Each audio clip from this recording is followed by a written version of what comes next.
పరిటాల రవీంద్ర వర్ధంతి సందర్భంగా వెంకటాపురంలోని ఘాట్ వద్ద ఆయన కుటుంబ సభ్యులు నివాళులర్పించారు. పరిటాల రవి ఆశయాలను అభిమానులు ముందుకు తీసుకువెళ్లాలని మంత్రి సునీత కోరారు.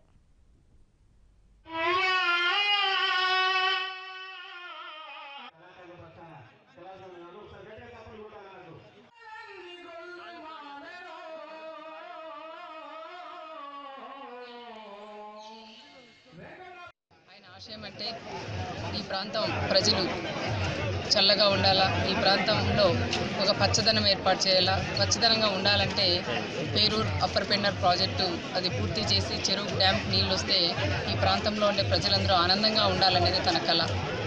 ఇక్కడ గురకల పాఠశాల కూడా గర్ల్స్కి కూడా తెప్పిస్తే ఈ ప్రాంతంలో ఉండే ఆడపిల్లలు తొందరగా పెళ్ళిళ్ళు చేసుకోకుండా చదువుకొని ఉద్యోగ అవకాశాలు ఉంటాయి, ఉద్యోగాలు కూడా రావాలని ఆయన కళ కూడా అది ఉండింది. కానీ ఆ కళలన్నీ ఏవైతే ఆయన అనుకున్నారో ఆ పనులన్నీ కూడా ఈరోజు నేను చేశామనేది ఒక తృప్తి.